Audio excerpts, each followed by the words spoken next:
एक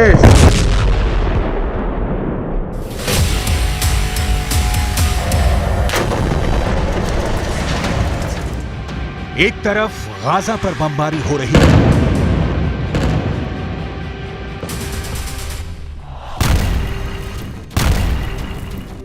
दूसरी तरफ ईरान के सुप्रीम लीडर अली खामनेई के दौरे ने इजरायल को खौफ से भर दिया है। एक तरफ इजरायल पर बम गिर रहा है, दूसरी तरफ ईरान से आई इन तस्वीरों ने नेतन्याहू की सेना का दिल बैठा दिया है।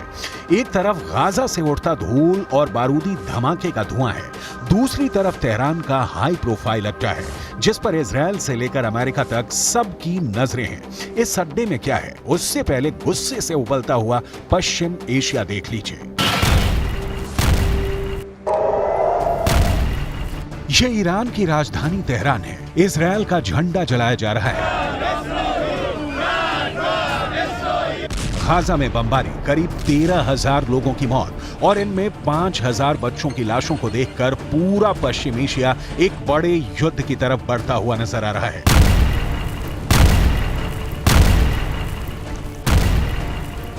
ईरान पर पब्लिक का दबाव बहुत ज्यादा है। तेहरान में रोज प्रदर्शन हो रहे हैं। यही वजह है कि ईरान के सुप्रीम लीडर अली खामनेई को उस अड्डे पर जाना पड़ा जहां ईरान के सबसे खतरनाक हथियार रखे गए हैं।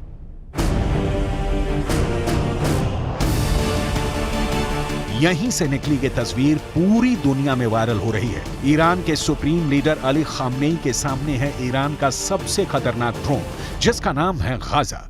इस ड्रोन को ईरान का सबसे पावरफुल लीडर क्यों देख रहा है? इस वक्त पूरी दुनिया में इसके मतलब निकाले जा रहे हैं। ईरान ने गाजा नाम का जो ड्रोन बनाया है, ये 2000 किलोमीटर के दायरे में ऑपरेट कर सकता है। ये 35 घंटे तक 350 किलोमीटर प्रति घंटे की रफ्तार से उड़ान भर सकता है, 35,000 फीट की ऊंचाई तक उड़ सकता है और सबसे खास बात कि ये 13 मिसाइल लेकर उड़ सकता है। ईरान ने इस ड्रोन का नाम बहुत सोच समझ कर रखा है। 2021 में इस ड्रोन को लॉन्च करने के बाद अब इजरायल की बमबारी के बीच गाजा ड्रोन को दुनिया के सामने एक बार फिर लाना, ये ईरान की तरफ से बहुत बड़ा संदेश है, खासकर जब इसके साथ खामनेई की फोटो पूरी दुनिया में वायरल की जा रही है। लेकिन खामनेई के टारगेट पर इस वक्त अमेरिका और इजरायल से ज्यादा अरब वर्ल्ड के वो देश हैं जो इस वक्त गाजा पर बमबारी को देखकर खामोश बैठे हुए हैं। मुसलमान